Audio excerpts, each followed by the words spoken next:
નમસ્તે વિદ્યાર્થી મિત્રો, આજે આપણે ધોરણ 10માં આવતા ચેપ્ટર 5 સમાંતર શ્રેણીના પ્રાથમિક પરિચય વિશે આપણે સમજીશું, જેની અંદર થોડા ઘણા સૂત્રો હશે અને બીજી ઘણી બધી માહિતીઓ હશે.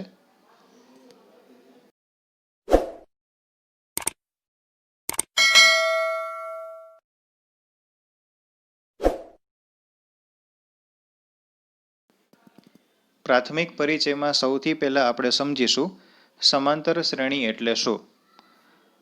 જે શ્રેણીમાં સંખ્યાનો એક સરખો વધારો કે ઘટાડો થતો હોય તેવી શ્રેણીને સમાંતર શ્રેણી કહે છે.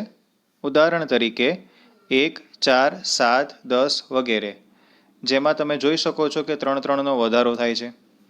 બીજું ઉદાહરણ જોઈએ તો 7, 3, -1, -5 વગેરે. આમાં પણ તમે જોઈ શકો છો એક સરખો 4, 4નો ઘટાડો થાય છે. આ ઉપરાંત એક ત્રીજી શ્રેણી જોઈ લઈએ, એમાં 2, 2, 2, 2 વગેરે. આમાં 0નો વધારો કે ઘટાડો થઈ રહ્યો છે, એટલે આને પણ સમાંતર શ્રેણી માનવામાં આવે છે. જે સમાંતર શ્રેણીના પદોની સંખ્યાને ગણી શકાય તેવી સમાંતર શ્રેણીને શાંત સમાંતર શ્રેણી કહે છે. આ એક ખાસ યાદ રાખવાનું છે. જેમાં અંતિમ પદ આપી દીધું હશે, આપણે ઉદાહરણ તરીકે એમાં લખેલી સંખ્યાઓને જોઈ શકીએ છીએ કે 5, 12, 19 અને લાસ્ટમાં ડોટ ડોટ કરીને 215 લખેલા છે. તો 215 પછી સંખ્યા ઊભી રહી જાય છે અને 215 સુધીની સંખ્યાને આપણે ગણી શકીએ છીએ. તેથી આવી શ્રેણીને શાંત સમાંતર શ્રેણી કહે છે. હવે અનંત સમાંતર શ્રેણી વિશે આપણે સમજીશું. જે સમાંતર શ્રેણીના પદોની સંખ્યાને ગણી ન શકાય તેવી સમાંતર શ્રેણીને અનંત સમાંતર શ્રેણી કહે છે. ઉદાહરણ તરીકે 23, 26, 29 વગેરે. હવે આ સમાંતર શ્રેણીમાં તમે જોઈ શકો છો અંતિમ પદ લખેલું નથી, એટલે સંખ્યા ક્યાં જઈને ઊભી રહેશે તેના વિશે આપણને ખ્યાલ નથી. તેથી આવી શ્રેણીને અનંત સમાંતર શ્રેણી કહેવામાં આવે છે. સમાંતર શ્રેણીમાં પ્રત્યેક પદમાં થતા વધારા કે ઘટાડાને સામાન્ય તફાવત એટલે કે ડી તરીકે ઓળખવામાં આવે છે, અને ડી શોધવાનું સૂત્ર છે an-an-1. હવે સમાંતર શ્રેણીના પ્રત્યેક પદને ટૂંકમાં a1, a2, a3 વગેરે તરીકે ઓળખવામાં આવે છે. એટલે કે શ્રેણી જો લખેલી હોય તે શ્રેણીમાં પ્રથમ પદને a1, બીજા પદને a2, ત્રીજા પદને a3, ચોથા પદને a4 વગેરે તરીકે ઓળખવામાં આવે છે. હવે આપણે આગળ સમજી ગયા કે ડી બરાબર an-an-1 એવું સૂત્ર છે સામાન્ય તફાવતનું. તો સામાન્ય તફાવતને આપણે જો વિસ્તૃત રૂપે સમજીએ તો તેનું સૂત્ર થાય ડી બરાબર a2 - a1, અથવા સામાન્ય તફાવત ડી બરાબર a3 - a2 પણ થઈ શકે, અથવા સામાન્ય તફાવત ડી બરાબર a4 - a3 પણ થઈ શકે. આમ ડી બરાબર a2 - a1 જે મળશે તે જ a3 - a2 કરવાથી મળશે, અને તે જ વસ્તુ a4 - a3 કરવાથી મળશે. આમ તમામની કિંમત સમાન થાય છે. હવે પદ શોધવાનું સૂત્ર જોઈએ. શ્રેણીમાં કોઈ પણ પદ જો શોધવું હોય તો તેના માટેનું હવે આપણે સૂત્ર જોઈશું. તો an બરાબર a plus n-1 into D, આ તેનું સૂત્ર છે, કે જ્યાં n એટલે કે પદની સંખ્યા, a એટલે પ્રથમ પદ અને ડી એટલે સામાન્ય તફાવત. હવે સમાંતર શ્રેણીનું વ્યાપક સૂત્ર છે, જેના દ્વારા આપણે સરળતાથી કોઈ પણ પદ જલ્દી શોધી શકીએ છીએ, અને તે છે a, a+d, a+2d, a+3d વગેરે. હવે એમાં પ્રથમ પદ શું છે? તો પ્રથમ પદ a છે, બીજું પદ a+d છે, ત્રીજું પદ a+2d છે અને ચોથું પદ a+3d છે. પદોના સરવાળાનું સૂત્રને જો આપણે જોઈએ તો એનું સૂત્ર છે Sn = n/2 બ્રેકેટમાં 2a + n-1 into D. જો અંતિમ પદ આપ્યું હોય, શ્રેણીનું કોઈ અંતિમ પદ આપી દીધું હોય, ત્યારે પદોના સરવાળા શોધવાનું સૂત્ર થશે Sn = n/2 બ્રેકેટમાં a + an, જ્યાં an એટલે કે અંતિમ પદ. હવે અંતિમ પદને L તરીકે પણ ઓળખવામાં આવે છે, એટલે an = L પણ લખી શકાય સૂત્રમાં, જે આવી રીતે રહેશે કે Sn = n/2 બ્રેકેટમાં એ પ્લસ એલ એવું સૂત્ર પણ લખી શકાય. દાખલામાં જ્યારે પણ આપણને એલ બરાબર કંઈક આપેલું હોય ત્યારે આ સૂત્રનો ઉપયોગ કરવો, અને જ્યારે દાખલામાં એન તરીકે આપેલું હોય તેમાં આપણે આગળના સૂત્રમાં જેમ દર્શાવ્યું હતું તે રીતે સૂત્રનો ઉપયોગ કરવાનો. હવે એસએન પરથી એન મેળવવાનું સૂત્ર આપણે સમજીએ. તો n is equal to SN minus SN minus 1 એવું એનું સૂત્ર થાય છે.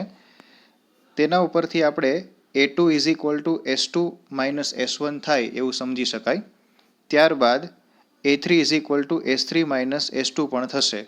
તો આ સૂત્ર ઉપરથી આપણે આ બીજા સૂત્ર બનાવેલા છે, જેના ઉપરથી તમે સરળતાથી સમજી શકો કે n is equal to SN minus SN minus 1 એ ખરેખર સૂત્ર કેવી રીતે ઉપયોગમાં લેવાય છે. હવે આપણે પ્રથમ ઋણ પદ શોધવાનું સૂત્રને સમજીએ. તો પ્રથમ ઋણ પદ શોધવાનું સૂત્ર છે એન લેસ ધેન 0. તો તેને વ્યવસ્થિત રીતે વિસ્તૃત રૂપમાં જોઈએ તો એનની જગ્યાએ તેનું મૂળ સૂત્ર મૂકી દેવાનું થાય છે, a plus n minus 1 into d, જે એનનું સૂત્ર છે એટલે તે એનની જગ્યાએ આપણે મૂકી દીધું. એટલે a plus n minus 1 into d less than 0 તે પ્રથમ ઋણ પદ શોધવાનું સૂત્ર થશે. ત્યારબાદ એન પ્રાકૃતિક સંખ્યાઓનો સરવાળો શોધવાનું સૂત્ર હવે આપણે જોઈએ. હવે તમે બધા પ્રાકૃતિક સંખ્યાઓથી પરિચિત હશો જ. પ્રાકૃતિક સંખ્યા એટલે 1, 2, 3, 4, 5 અનંત સુધીની સંખ્યાઓ. હવે આમાં કોઈ દિવસ આપણને દાખલામાં એમ પૂછવામાં આવે કે પ્રથમ 10 પ્રાકૃતિક સંખ્યાઓનો સરવાળો શોધો, તો તે આપણે કઈ રીતે શોધવો, કે પ્રથમ 20 પ્રાકૃતિક સંખ્યાઓનો સરવાળો શોધવો. તો એના માટેનું એક શોર્ટકટ સૂત્ર છે. એ સૂત્રનો આપણે ડાયરેક્ટ યુઝ કરી શકીએ, અને તે છે એસએન ઇઝ ઇક્વલ ટુ એનના છેદમાં 2 બ્રેકેટમાં એન પ્લસ 1. હવે એવી જ રીતે એન અયુગ્મ પ્રાકૃતિક સંખ્યાઓનો સરવાળો શોધવાનું સૂત્ર પણ છે. અયુગ્મ એટલે કે એકી સંખ્યાઓ બધી જ 1, 3, 5, 7, 9 વગેરે. તો તેના માટેનું સૂત્ર છે એસએન ઇઝ ઇક્વલ ટુ એનનો સ્ક્વેર. પછી તેવી જ રીતે એન યુગ્મ પ્રાકૃતિક સંખ્યાઓનો સરવાળો શોધવાનું પણ સૂત્ર અવેલેબલ છે, અને તે છે SN is equal to n square plus n. જે યુગ્મ પ્રાકૃતિક સંખ્યા એટલે આપણે સમજી ગયા 2, 4, 6, 8 વગેરે બધી સંખ્યાઓ હોય છે. તો તેનું સૂત્ર છે SN is equal to n square plus n. હવે જો કોઈ એક જ શ્રેણીમાં બે પ્રકારના પદ એટલે કે એમમું પદ અને એનમું પદ આપેલ હોય. ઉદાહરણ તરીકે કોઈ દાખલામાં આપણને A11 બરાબર 38 આપ્યા છે અને A16 બરાબર 73 આપેલા હોય. તો A11ને આપણે AM તરીકે ધારવાના હોય છે અને A16ને આપણે AN તરીકે ધારવાના હોય છે. તેમ બે પ્રકારના કોઈ પદ આપેલા હોય અને તેના ઉપરથી સામાન્ય તફાવત એટલે કે ડી શોધવો હોય તો તેનું એક સૂત્ર છે, તે આપણે જોઈએ.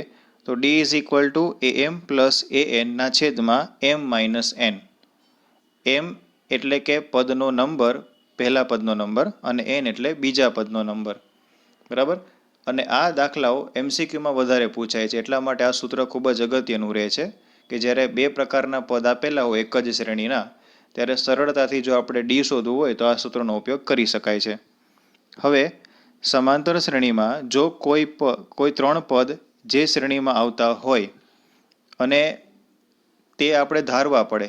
ઉદાહરણ તરીકે કોઈ દાખલામાં આપણને 3 પદ વિશે કીધું તો છે, પણ 3 પદ આપેલ જ નથી, તો આપણે 3 પદ ધારવા પડે. ત્યારે તે આપણે કયા પદ ધારવાના હોય છે? તો પ્રથમ પદ તરીકે આપણે A માઇનસ ડી, બીજા પદ તરીકે આપણે A ધારવાનો હોય છે, અને ત્રીજા પદ તરીકે A પ્લસ ડી ધારવાનું હોય છે, અને પછી દાખલો ગણવાનો હોય છે. તેવી જ રીતે સમાંતર શ્રેણીમાં જો કોઈ 4 પદ જે શ્રેણીમાં આવતા હોય તેવા ધારવા પડે, તો તે A minus 3D, A minus D, A plus D અને A પ્લસ 3D તરીકે ધારવાના હોય છે. એટલે કે સમાંતર શ્રેણી માટે કંઈક કીધું હોય અને 4 પદ માટે કંઈક કીધું હોય, પરંતુ 4 પદ આપેલા જ ન હોય, તો આપણે પહેલા પદ તરીકે A માઇનસ 3D ધારવાનું હોય છે, બીજા પદ તરીકે A માઇનસ ડી ધારવાનું હોય છે, ત્રીજા પદ તરીકે A પ્લસ ડી ધારવાનું હોય છે, અને ચોથા પદ તરીકે A પ્લસ 3D ધારવાનું હોય છે. હવે આ જ વસ્તુ જો 5 પદ માટે કહેવામાં આવે અને આપણે 5 પદ ધારવા પડે, તો પહેલા પદ તરીકે તેમાં A માઇનસ 2D ધારવાના હોય છે, બીજા પદ તરીકે એમાં a માઇનસ ડી ધારવાનો હોય છે, ત્રીજા પદ તરીકે a ધારવાનું હોય છે, ચોથા પદ તરીકે a પ્લસ ડી ધારવાનું હોય છે અને પાંચમા પદ તરીકે a પ્લસ 2d ધારવાનું હોય છે. હવે પ્રકરણમાં આવતી થોડી ઘણી થિયરી વિશે આપણે સમજી લઈએ. તો એમાં સૌપ્રથમ છે ફિબોનાકી શ્રેણી. ફિબોનાકી શ્રેણી આપણે જોઈએ તો 1, 1, 2, 3, 5, 8, 13, 21, 34 વગેરે છે. પણ આ શ્રેણી કઈ રીતે હોય છે તે આપણે સમજવી પડશે. આ શ્રેણીમાં દરેક પદ તેની આગળના બે પદોના સરવાળાથી મળશે. એટલે કે સૌપ્રથમ 1 છે તો તેના પછીનું પદ મારે ગોતવું હોય તો એ કઈ રીતે હોઈ શકશે? તો 1ની આગળ ધારો કે 0 હશે તો 1 વત્તા 0 કેટલા થાય? 1 થાય. એટલે બીજું પદ 1 આવ્યું. પછી ત્રીજું પદ 2 કઈ રીતે આવ્યું? તો ત્રીજા પદની આગળના બંને પદનો સરવાળો કરશું. 1 વત્તા 1 2 થશે. તેથી ત્રીજું પદ 2 મળે છે. હવે ચોથું પદ 3 છે તો તે કઈ રીતે આવ્યું? તો તેની આગળના બંને પદનો આપણે સરવાળો કરીએ તો 1 વત્તા 2 3 થશે. તેવી રીતે ફિબોનાકી શ્રેણી બને છે. આગળના બે પદનો સરવાળો કરતો જવાનો એટલે આપણે જે પદ જોઈ છે તે પદ મળતું જશે. ત્યારબાદ અવિભાજ્ય સંખ્યાઓની શ્રેણી. તો તેમાં માત્ર અવિભાજ્ય સંખ્યાઓ જ હોય છે. સૌપ્રથમ અવિભાજ્ય સંખ્યા 2 છે, ત્યારબાદ 3, 5, 7, 11, 13, 17, 19 આ બધી વસ્તુ MCQમાં હોય છે. તમને એમ પૂછવામાં આવે MCQમાં કે છઠ્ઠું અવિભાજ્ય પદ શોધો. તો છઠ્ઠું અવિભાજ્ય પદ આપણે જોઈએ તો 13 છે. એટલે અવિભાજ્ય શ્રેણી સંખ્યાઓની શ્રેણી અલગથી જ હોય છે, એ ખાસ યાદ રાખવી આપણે. ત્યારબાદ છે ત્રિકોણીય શ્રેણી, જે પાસ્કલ ટ્રાયેંગલ સાથે રિલેટેડ છે. ત્રિકોણીય શ્રેણીમાં પાસ્કલ ટ્રાયેંગલ આપણે જોઈ શકીએ છીએ કેવી રીતે હોય છે. સૌપ્રથમ 1 હોય છે, ત્યારબાદ સાઈડમાં 1 અને 1, એના પછી 1, 2, 1 હોય છે, ત્યારબાદ 1, 3, 3, 1 હોય છે, ત્યારબાદ 1, 4, 6, 4, 1 હોય છે, ત્યારબાદ 1, 5, 10, 10, 5, 1 આ રીતે હોય છે. હજી આને વિસ્તૃત લંબાવી પણ શકાય, પણ આપણે અહીંયા આટલે સુધી દર્શાવ્યું છે. આ શ્રેણીમાં 1, 3, 6, 10 આપણે પસંદ કરેલી છે. આ શ્રેણીની જોઈએ તો તમે પાસ્કલ ટ્રાયેંગલમાં જોઈ શકો છો કે 1, 3, 6, 10 જે શ્રેણી લીધી છે તે આપણે અહીંથી લીધેલી છે. હવે આ શ્રેણીનું એક વ્યાપક સૂત્ર હોય છે, nમું પદ શોધવાનું સૂત્ર, અને તે છે n is equal two n into n+1 upon 2. હવે આપણે નવી શ્રેણી વિશે ચર્ચા કરશું અને તે છે ત્રિકોણના મધ્ય બિંદુ દ્વારા રચાતી શ્રેણી. અને તે શ્રેણી છે 1, 4, 16 વગેરે.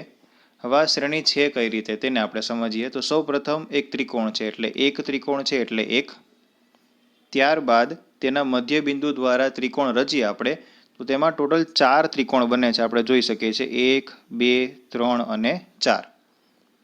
ત્યારબાદ ત્રિકોણનો મધ્ય બિંદુ, આ 4 ત્રિકોણ બન્યા. આ ચારે 4 ત્રિકોણના મધ્ય બિંદુ દ્વારા બનતા ટોટલ ત્રિકોણ. તો એક આપણે ત્રિકોણ બનાવ્યો, બીજો બનાવ્યો, ત્રીજો બનાવ્યો અને ચોથો ત્રિકોણ બનાવ્યો. હવે આ બધા ત્રિકોણની જો આપણે ગણતરી કરીએ તો તે ટોટલ 16 થશે. એવી રીતે ત્રિકોણના મધ્ય બિંદુ દ્વારા રચાતી એક શ્રેણી બને છે. હવે આ શ્રેણીને આપણે આ રીતે પણ લખી શકીએ, દર્શાવી શકીએ, અને તે આ જ રીતે હોય છે. પહેલાં 2ની 0 ઘાત હોય, ત્યારબાદ 2ની 2 ઘાત બને, ત્યારબાદ 2ની 4 ઘાત બને, ત્યારબાદ 2ની 6 ઘાત બને. એટલે કે ઘાતમાં 2નો વધારો થતો જાય છે. હવે આપણે nમું પદ શોધવાનું જો સૂત્ર જોતું હોય તો તે છે 2ની 2 ઘાત કૌંસમાં n-1. આ રીતે હોય છે.